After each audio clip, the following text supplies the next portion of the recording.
Bismillahirrahmanirrahim. Assalamualaikum warahmatullahi wabarakatuh. Innal hamdalillah nahmaduhu wa nasta'inuhu wa nastaghfiruhu wa nastahdihi wa na'udzu billahi min shururi anfusina wa min sayyiati a'malina. Man yahdihillah fahuwal muhtad wa man yudlil falan tajida lahu waliyan mursyida. Asyhadu an la ilaha illallah wahdahu la syarika lah wa asyhadu anna Muhammadan abduhu wa rasuluh. Ballagha risalah wa adal amanah wa nasaha al ummah wa tarakaha ala mahajjatil bayda lailuha kanahariha la yazighu anha illa halik. Amma ba'd. Ma'asyiral mu'minin rahimani wa rahimakumullahu jami'an. Alhamdulillah, kita bersyukur kepada Allah Subhanahu wa ta'ala dengan segala nikmatnya, inayahnya serta taufiknya kita bisa berkumpul di tempat ini untuk bersama-sama melakukan salat berjamaah serta menuntut ilmu agama. Ma'asyiral mu'minin rahimakumullah, dalam kita menjalankan hidup terkadang manusia banyak melakukan kesalahan, namun kesalahan itu terkadang tidak disadari dan juga sering manusia tidak mengakui kesalahan tersebut. Kesalahan yang banyak dilakukan oleh manusia yang tanpa terasa adalah kesalahan terhadap lisannya. Terkadang kita ketika bertemu dengan teman, kita duduk bersama, nggak ada topik pembicaraan yang dibicarakan, maka kita berusaha untuk mencari topik, mencari pembahasan. Tapi sayang, pembahasan yang kita cari bukan pembahasan yang baik, tapi pembahasan yang buruk. Kita kadang-kadang menggunjing orang lain, mencari bahan untuk membicarakan orang lain, bahkan na'udzubillahi min dzalik, mulai masuk kepada tuduhan-tuduhan. Ini bukan perkara yang ringan. Berapa banyak tuduhan-tuduhan terjadi dari zaman dahulu kemudian memakan korban yang banyak, yang kadang-kadang kita mengatakan kan cuman hanya perkataan saja. Allah sudah menjelaskan bagaimana manusia meremehkan hal tersebut, bahkan mereka berusaha untuk mengelak bahwasanya mereka salah. Bahkan majelis, ya, ketika di dalamnya, oke, kita tidak membicarakan orang, tapi di dalamnya tidak ada zikir kepada Allah Subhanahu wa ta'ala, maka orang yang duduk di majelis itu suatu saat akan menyesal. Rasulullah SAW secara gamblang menjelaskan di dalam hadisnya, ya, dikatakan disahihkan oleh Albani di dalam silsilatun sahihah, ya. Hadis ini diriwayatkan oleh Imam Ahmad, Ibnu Hibban dan Hakim. Katakan ma qa'ada qaumun maq'adan lam yadhkuru fihi Allah azza wa jal wa yusallu 'alan nabi illa kana 'alaihim hasratan yaumal qiyamah wa in dakhalul jannata litsawab. Rasulullah menjelaskan gak akan pernah, ya, seseorang yang kemudian duduk di majelis ilmu, di majelis, bukan majelis ilmu, majelis, mereka membuat sistem yang namanya majelis dan lain sebagainya, apapun itu, kemudian di dalamnya tidak pernah disebutkan dzikir kepada Allah Subhanahu wa ta'ala, dan mereka nggak pernah bersolawat atas Rasulullah SAW, kecuali mereka akan menyesal luar biasa di hari kiamat, walaupun mereka masuk surga karena pahalanya, karena amalannya. Walaupun mereka masuk surga, mereka termasuk ahli jannah, tapi mereka menyesali majlis-majlisnya yang dulu, majlis yang kosong. Bahkan naudzubillahi min dzalik, terkadang kita berbuat kesalahan di dalamnya tanpa terasa. Makanya Rasulullah SAW menjelaskan, ya, ketika kita bicara masalah syafaat nih, Rasulullah mengatakan di dalam hadisnya, kata Rasulullah, man yadman li baina lihyaihi wa baina fakhidaihi adman lahul jannah, atau kama qala. Kata Rasulullah, barang siapa yang bisa menjamin untukku antara dua janggutnya, yaitu bibirnya, yaitu lidahnya, dan antara dua kakinya, kemaluannya, aku akan jamin baginya surga. Kenapa? Karena banyak orang kepeleset di posisi ini. Mereka terkadang sampai mengatakan saya khilaf, saya nggak sadar. Naudzubillahi min dzalik. Berapa banyak dosa-dosa besar muncul dari dua perkara ini. Ya, maka ini yang menjadikan kemudian seseorang jatuh ke dalam kesalahan, dan kadang-kadang mereka mengelak kesalahan tersebut. Padahal antara satu muslim dengan muslim yang lainnya ada batasan.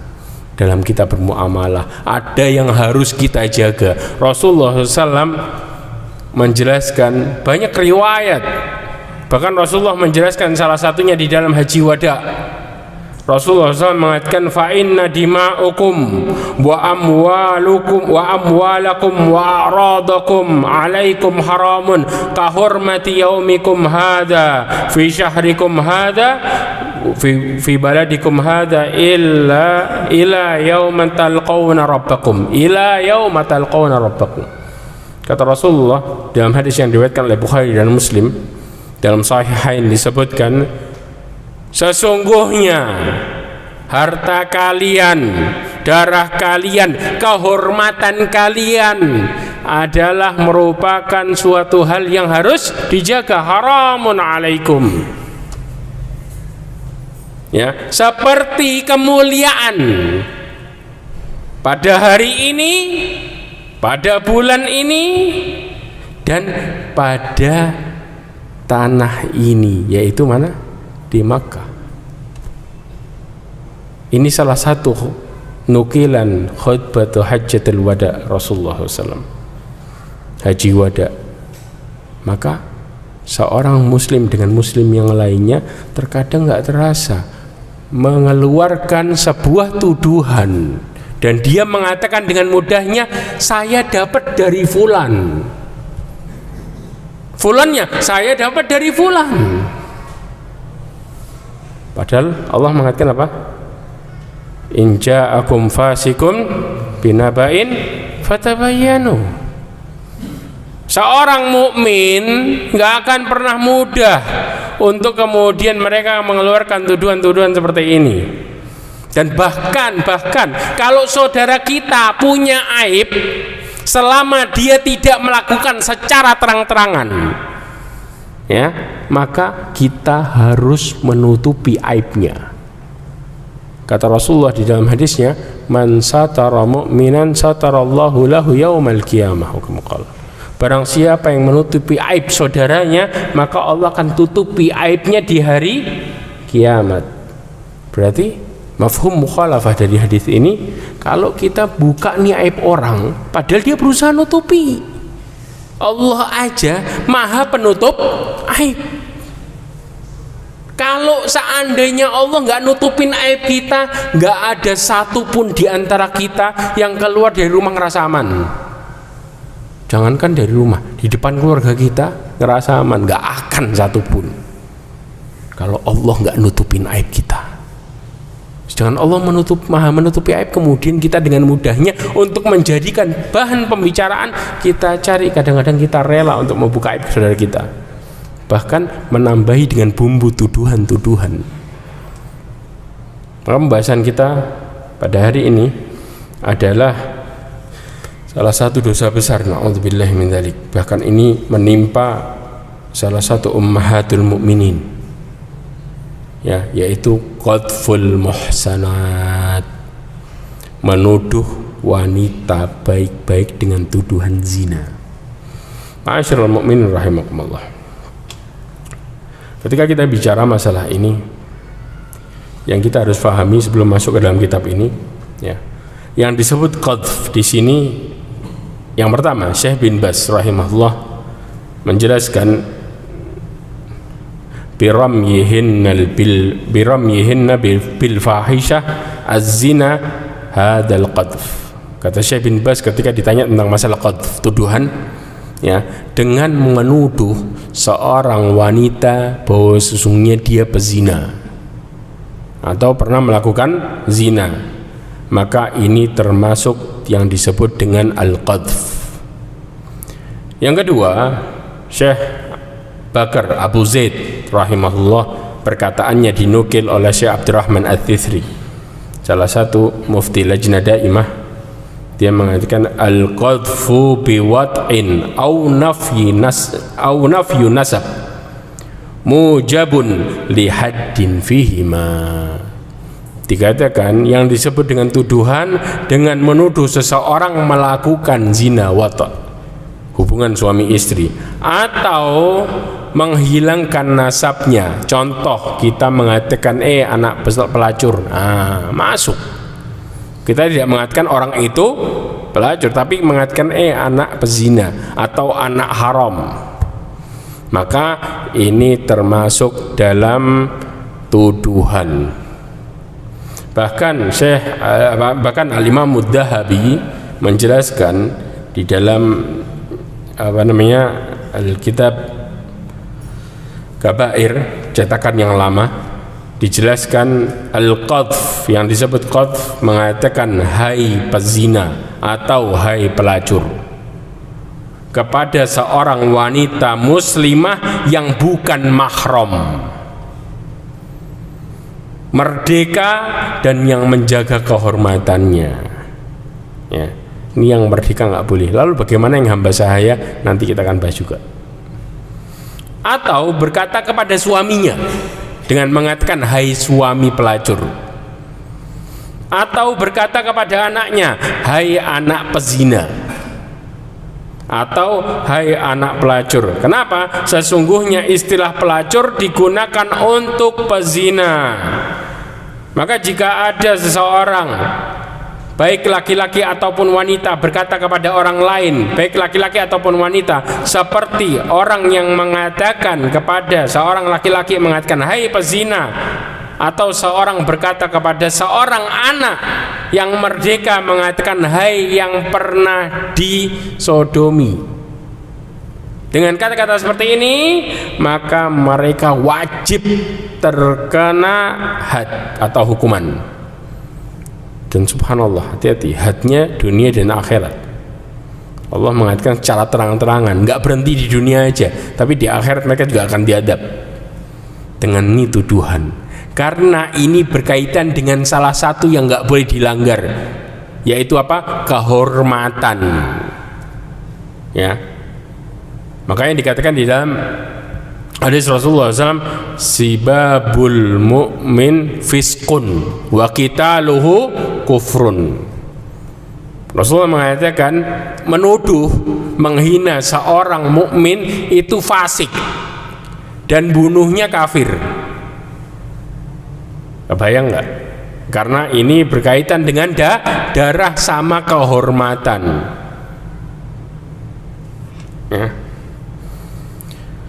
Kemudian masuk ke dalam kitab, Al-Imam Mudzahabi menukilkan ayat yang pertama adalah surat Nur ayat 23. Allah SWT berfirman, innal ladzina yarmunal muhsanatil ghafilatil mu'minati lu'inu fid dunya wal akhirah wa lahum adzabun azim. Allah berfirman, sesungguhnya seorang yang menuduh wanita muhsanat baik-baik, ya. Yang disebut baik-baik di sini kita tidak ada sama sekali bukti. Dan orang tersebut apa? Dalam kondisi wanita yang baik, ya. Kemudian al-ghafilat, dia lengah.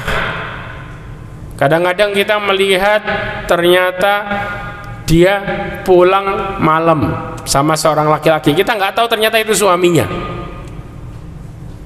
Maka membawa hal yang seperti ini kepada tuduhan, ini termasuk ke dalam qadful muhsanat. Kita harus punya bukti jelas, ya. Kemudian al-mu'minat, dia beriman, ya, dituduh dengan perbuatan zina, mereka dilaknat sama Allah di dunia dan di akhirat. Jadi laknat itu terus menerus, bahkan konsekuensinya luar biasa. Bukan sekedar ini, kita akan bahas konsekuensinya secara detail insyaallah, ya. Walahum adzabun azim, Allah memastikan mereka akan mendapatkan adab yang sangat besar. Bahkan Al-Imam Bukhari dan Muslim menuliskan di dalam hadisnya salah sebuah hadis tentang masalah tuduhan, bahwasanya Nabi SAW pernah mengatakan qadful muhsanati yahdimu amala mi'ata sanah. Hadis ini dinukilkan dari tafsiran ayat surat An-Nur ayat 23, ya. Imam Ibnu Katsir menafsirkan kemudian menukil hadis ini dengan mengatakan apa? Rasulullah mengatakan seorang yang menuduh wanita baik-baik dengan tuduhan zina maka akan menghancurkan amalannya 100 tahun.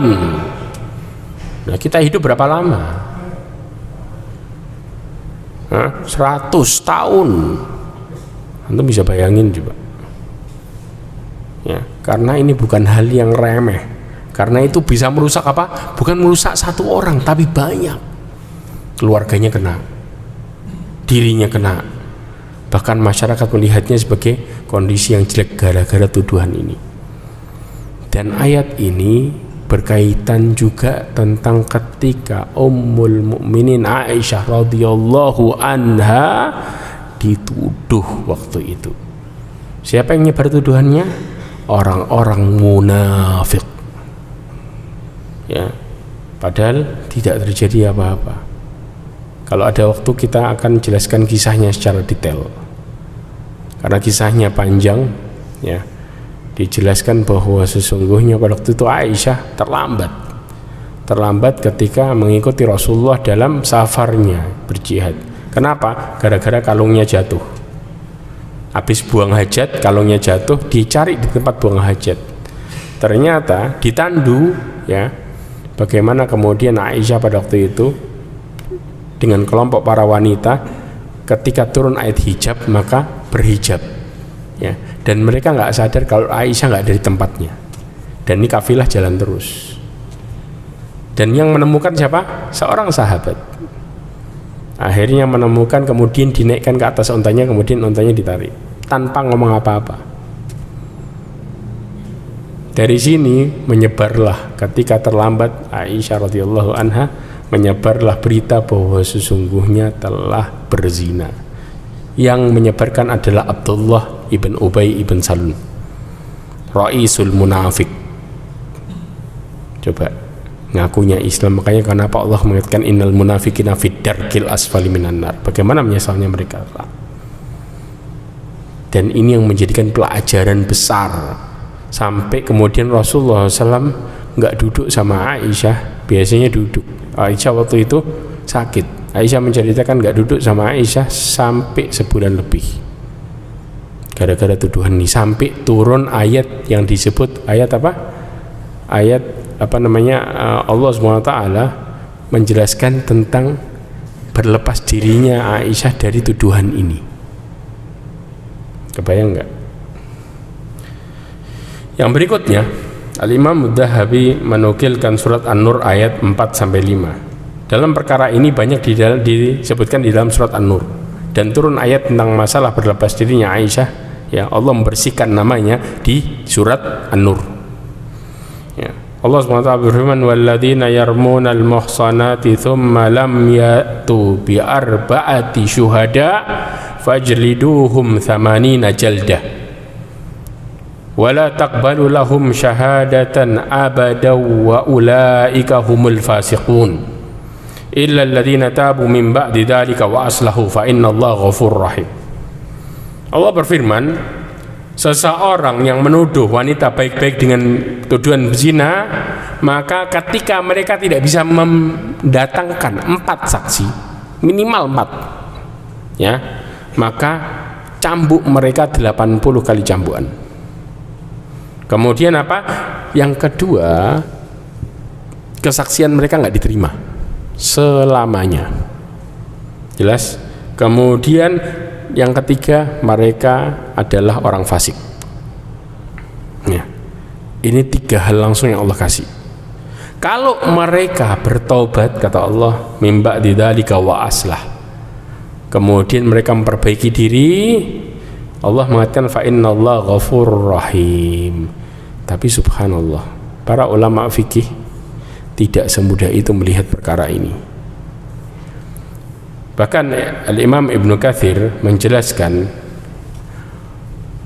muhsanah dalam ayat ini adalah wanita yang merdeka, yang sudah balik dan mereka memelihara kehormatan dirinya. Jika yang dituduhkan melakukan zina itu adalah seorang laki-laki yang terpelihara dari kehormatan dirinya, sama, maka ketentuan hukumnya sama, yakni si penuduh dikenain hukuman dera. Tiada seorang pun dari kalangan ulama yang memperselisihkan perkara ini, mereka sepakat. Kenapa? Karena jelasnya ini ayat. Jelas ya. Kemudian yang kedua, Al-Imam Ibnu Katsir menjelaskan ada 3 macam sanksi dari ayat ini. Sanksi yang pertama, dikenakan hukuman cambuk 80 kali.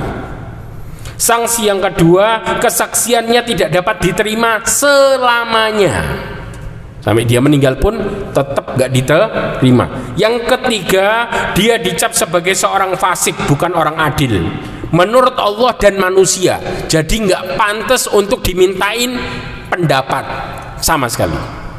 Kebayang gak? Ya, jadi apa? Harkatnya jatuh, martabatnya udah jatuh. Kenapa jatuh? Karena dia menjatuhkan martabat muslim yang lainnya. Bukan sekadar satu, banyak. Karena efek perkataannya tadi. Ya. Tapi ahli fikih berselisih dalam ayat yang setelahnya, yaitu An-Nur ayat 5. Ketika Allah berfirman, illal ladzina tabu min ba'di dzalika wa aslah. Illal ladzina tabu min ba'di dzalika wa aslahu, kecuali mereka yang bertobat setelahnya dan memperbaiki diri. Dalam perkara ini mereka khilaf, ada 3 pendapat. Ya. Yang pertama adalah pendapatnya Imam Malik, kemudian Imam Ahmad dan Imam Syafi'i. Berpendapat kalau orang-orang yang tadi itu bertobat, maka kesaksiannya dapat diterima kembali dan terhapuslah predikatnya sebagai seorang fasik. Dan ini juga diambil oleh Sa'id ibn Musayyib tabi'in dan juga sejumlah tabi'in yang lainnya sebagian. Kemudian pendapat yang kedua adalah Imam Abu Hanifah, mengatakan sesungguhnya yang bisa dihapuskan adalah yang terakhir, yaitu istilah fasiknya, tetapi kesaksiannya tidak bisa diterima selamanya. Jadi yang hilang apa? Yang hilang istilah fasiknya dari dia. Tobat, ya oke, fasiknya hilang, tapi kesaksian nggak boleh, sudah cacat. Jadi kalau seandainya dia dijadiin saksi dalam masalah utang atau dalam masalah nikah, boleh apa enggak? Enggak. Ya, orang yang seperti ini tidak boleh dijadikan saksi. Dan ini diambil juga pendapat ini oleh sebagian ulama salaf seperti Ibrahim An-Nakhai, Sa'id ibn Jubair, Makhul, kemudian Abdurrahman ibn Zaid ibn Jabir. Pendapat yang ketiga yaitu pendapatnya Asy-Sya'bi dan Ad-Dahhak. Dia berpendapat kesaksiannya tetap tidak dapat diterima sekalipun telah bertobat, kecuali ia mengakui bahwa tuduhan yang dikatakan adalah tuduhan palsu atau bohong. Maka kalau dia mengatakan ini, baru bisa kesaksiannya balik lagi. Jelas di sini? Ini yang terjadi. Na'udzubillah min dzalik. Jadi bukan perkara yang gampang. Statusnya ya sebagai seorang mukmin yang terpercaya hilang. Jangankan seperti itu. Al-Imam Bukhari pernah diceritakan ketika dia ingin meriwayatkan hadis, kemudian melihat salah satu yang ingin diambil hadisnya, tiba-tiba mau datang ke rumahnya, dia membawa karung kosong, kemudian manggil kudanya sambil karungnya di seperti ini. Ternyata nggak ada isinya. Bohongnya bohong sama binatang loh.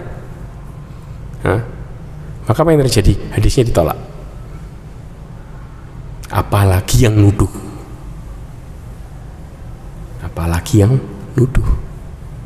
Lebih parah. Ma'asyiral mukmin rahimakumullah. Kemudian yang ketiga, Al-Imam Mudzahabi menukilkan dua dalil dalam hadis Rasulullah SAW. Hadis yang pertama adalah hadis yang masyhur, ijtanibu sab'a maubiqat, jauhi 7 dosa yang membinasakan. Di akhir yang ketujuh Rasulullah mengatakan qadful muhsanatil mu'minatil ghafilat, menuduh wanita baik-baik dengan tuduhan zina yang mereka menjaga kehormatannya ya.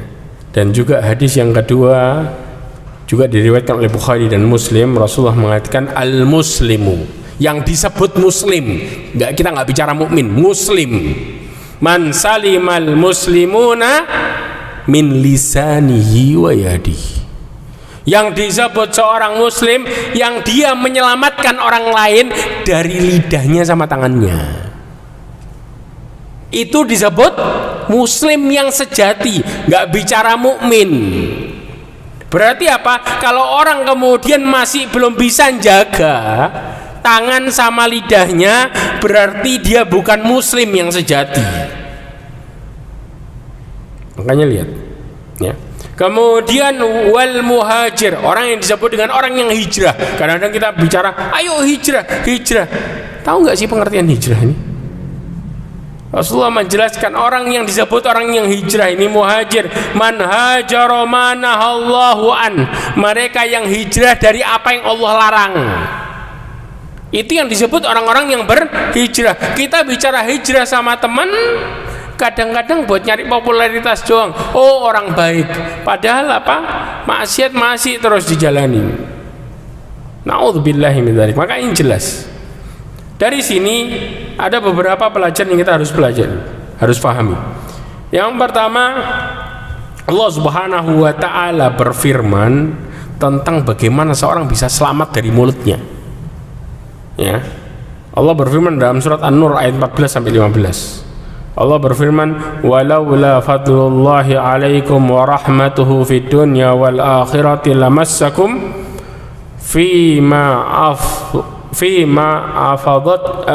afattum fihi adzabun adzim italqawnahu bi alsinatikum wa taqulu bi afwahikum ma laysa lakum bi ilm wa tahsabunahu hayyina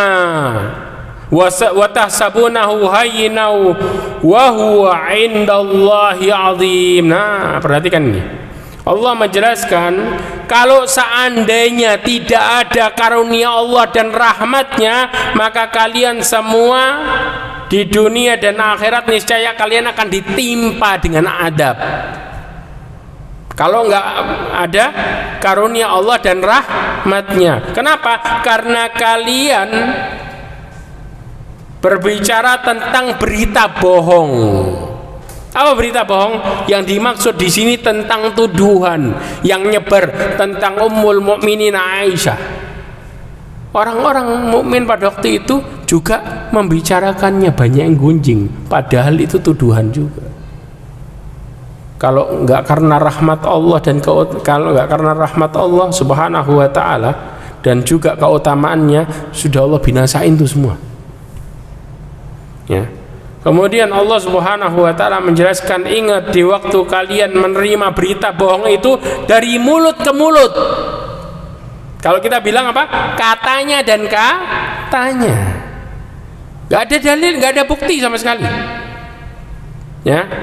dan kalian katakan dengan mulut kalian apa yang tidak kalian ketahui sedikit pun.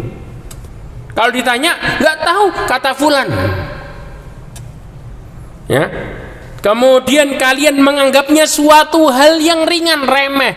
Ini kan cuman gosip. Berapa banyak kita mengatakan, lari dengan mengatakan cuman gosip, udahlah, nggak usah dianggap. Bagi Allah besar itu, bukan suatu hal yang remeh. Ya, padahal di sisi Allah adalah besar. Allah mengatakan wa huwa indallah azim. Ya. Di dalam tafsir Ibnu Katsir mengatakan, dijelaskan, kalian mengatakan apa yang telah kalian katakan tentang Ummul Mukminin, sedangkan kalian menganggapnya suatu hal yang remeh, ringan dan tidak berarti. Seandainya yang dijadikan bahan gunjingan kalian itu bukan istri Nabi, maka hal tersebut tetap bukan merupakan hal yang remeh, sama aja. Apalagi istri Rasulullah, tambah besar lagi perkaranya. Makanya Allah Subhanahu wa taala menjelaskan di sini secara umum, sama semua. Hati-hati, maka setan itu pinter buat kita bisa duduk di majelis itu lama, pinter. Begitu bicarain orang, maka yang tadi diam bisa jadi ramai. Semua bisa ngomong, maka setan berusaha ngipasi. Ayo terus, lanjut, biar tambah seru. Terus asik, bisa hidup itu, ayo. Sedangkan kita nggak sadar kalau kita apa, mulai nyetak dosa. Na'udzubillahi min dzalik, itu perkataan kita di majelis itu kemudian dinukil ke majelis lain lagi, dosanya ngalir lagi kita terus. Ya, karena di dalam hadis Rasulullah SAW mengatakan man sanna sunnatan sayyi'ah, barang siapa ya mengajarkan ajaran yang jelek, falahu wizru mithlu wizru man amila biha wa la yanqusu dzalika min wizri syai'a. Dia dapat dosa seperti dosa pelakunya persis, tanpa ngurangi dosa pelakunya sama sekali. Maka berapa banyak perkataan kita dinukil. Kalau yang dinukil baik, alhamdulillah. Tapi kalau yang dinukil jelek, sampai kita meninggal, orang duduk di majelis kadang-kadang ngomong apa? Dulu fulan ngomong gini, semua ketawa. Ya apa enggak? Kadang-kadang terjadi orang yang diomongin udah meninggal, tapi dosanya masih jalan. Berawal dari cari bahan pembicaraan. Kalau seandainya Allah tampakkan dosa kita dan efek dari dosa itu, wallahi kita mungkin mau ngomong mikir 1000 kali. Tapi kadang-kadang kita dengan dalil biar nggak stres, biar rahat, tapi melemparkan diri kita sendiri gali lubang neraka, nggak terasa satu-satu. Ma'asyiral mu'minin rahimakumullah. Kemudian Rasulullah menjelaskan dalam hadisnya, kata Rasulullah SAW, inna rajula la yatakallamu bikalimah min sakhatillah la yadri ma tablugh yahwi biha finnar ab'ad ma bainas samai wal ard.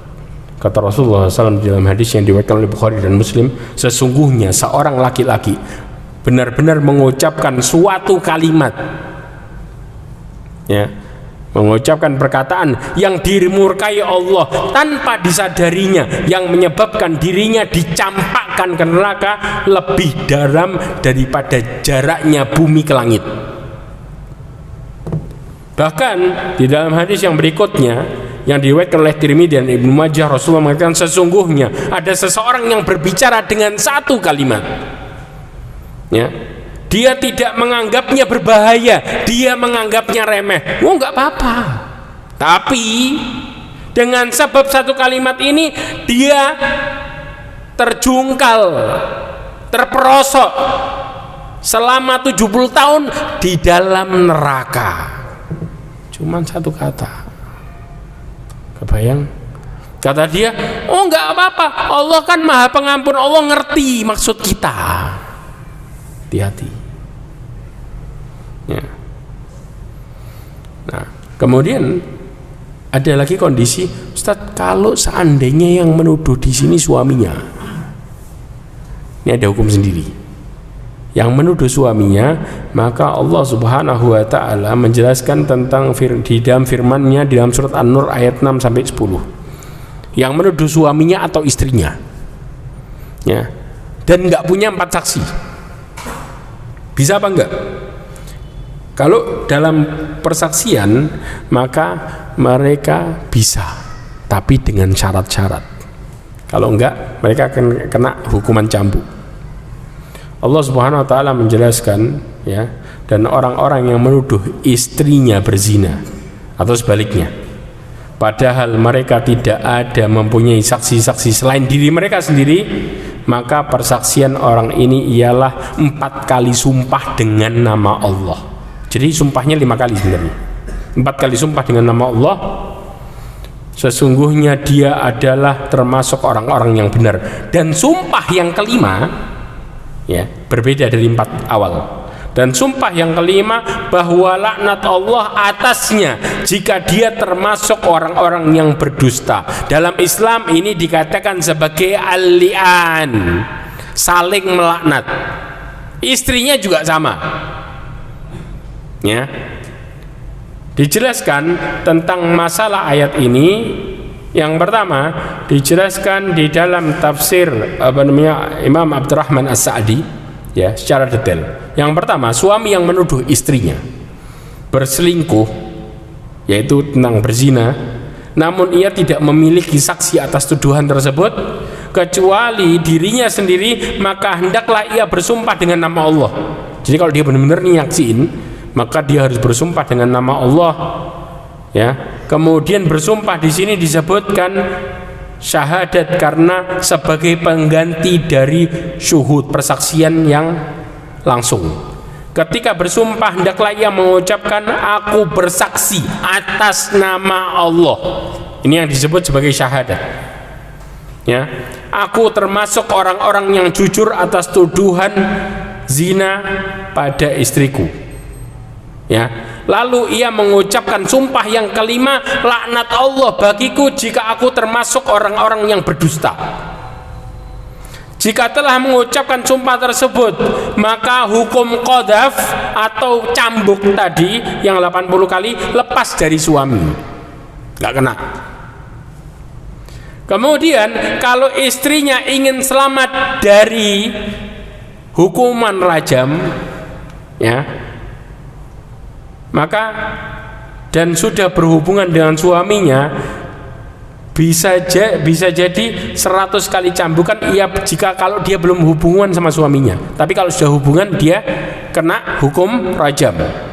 Jelas ya? Karena kalau perawan itu hukumannya apa? Cambuk 100 kali. Ya. Belum berhubungan intim dengan suaminya, maka ia membalas sumpah suaminya kalau dia nggak ngerasa salah. Ya. Dengan apa? Ia bersumpah sebanyak 4 kali dengan menyatakan seperti yang dikatakan oleh suaminya, bahwa sesungguhnya saya tidak melakukan seperti tuduhan suamiku.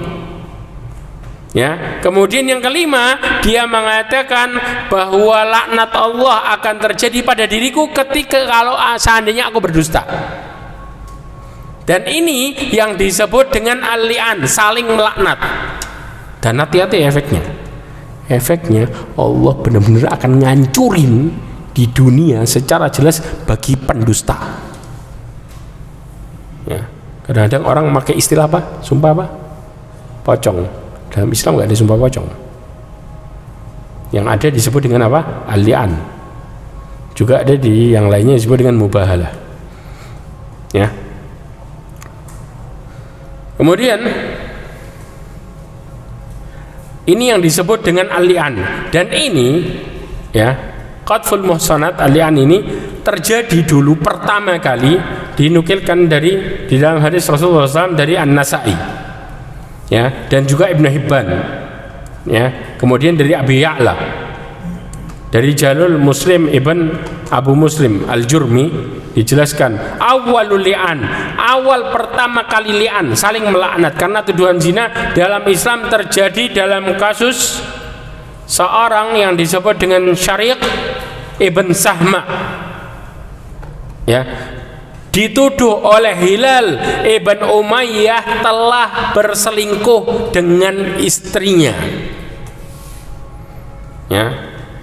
Maka Nabi SAW berkata, wahai Hilal, bawakan 4 orang saksi, jika tidak maka engkau akan dikenai hukuman had atau cambuk yang didera di punggungmu. Maka setelah itu baru turun, karena dia nggak punya saksi, maka kemudian turun tentang masalah ayat al-li'an ini tadi. Yes. Nah, jika suami menuduh istrinya berzina, maka dia terlepas dari 3 kondisi. Ya. Yang pertama adalah ada bukti 4 orang saksi yang menyaksikan langsung, maka ditegakkan hukum had bagi istrinya. Ya. Kemudian yang kedua, wanita itu mengaku berzina, maka ditegakkan had hukuman atas dirinya. Ya. Atau jika wanita itu mengingkari, maka si suami saling melaknat. Jadi ini jalan keluarnya. Kalau mengatakan ada tuduhan, yang pertama harus ada 4 saksi. Kalau tidak bisa, atau enggak dari pengakuan seorang wanita. Kalau enggak, maka saling melaknat. Jelas ya. Lalu bagaimana jika suami sudah bersumpah 4 kali ditambah penegasan? Yang kelima, maka istri ditahan terlebih dahulu sampai dia mau mengaku berzina atau tidak. Kalau seandainya dia nggak mau bersumpah, berarti dia terkena hukum had zina. Tapi kalau ternyata dia berlepas diri dengan mengatakan saya nggak melakukannya, maka dia juga harus bersumpah 4 kali tadi, ditambah yang kelima yaitu melaknat kalau dia bohong. Jelas ya di sini. Yang terakhir, ma'asyiral mu'minin rahimakumullah, Rasulullah SAW menjelaskan dalam hadisnya dari Mu'ad ibn Jabal radhiyallahu an, di akhir hadis itu Rasulullah SAW mengatakan, hadis ini diriwayatkan oleh Tirmidzi, kedudukannya hasan sahih. Rasulullah mengatakan, kemudian beliau bersabda, maukah ku beritahu kepadamu tentang kunci semua perkara? Kemudian Mu'ad mengatakan, ya wahai Rasulullah. Maka Rasulullah memegang lidahnya dan berkata, ihfad alaika lisanak, jaga ini. Dipegang lidahnya. Kemudian Rasulullah SAW mengatakan, wa hal yaqubbun nasa finnar ala wujuhihim aw qala ala manakhirihim illa hasaidu alsinatihim. Kata Rasulullah SAW, semoga engkau selamat. Adakah yang menjadikan orang tersungkur jatuh pada mukanya atau pada batang hidungnya di dalam neraka selain ucapan lidah mereka? Maka Allah Subhanahu wa ta'ala, kalau kemudian orang-orang yang mudah gampang ngomong dengan lidahnya dan perkara-perkara dosa dia remehkan, maka Allah akan telungkupkan wajahnya, kemudian diseret dan dilemparkan ke neraka. Nih, gara-gara lidahnya. Na'udzubillahi min dzalik. Maka mudah-mudahan dengan semua ini kita bisa belajar untuk berhati-hati dalam berbicara. Bahkan ada sebuah istilah, lisanmu harimaumu. Kenapa? Karena orang banyak sekali menyakiti, terkadang bukan dengan fisik tapi dengan lisan. Maka jaga lisan kita, mudah-mudahan Allah menjaga diri kita. Jaga lisan kita, mudah-mudahan Allah juga menjaga keluarga kita. Dan jaga keluarga kita dari lisannya, supaya Allah menjaga kehormatan mereka semuanya. Ini yang bisa saya sampaikan, kurang lebihnya mohon maaf. Subhanakallahumma wa bihamdika asyhadu an la ilaha illa anta astaghfiruka wa atubu ilaik. Wassalamualaikum warahmatullahi wabarakatuh.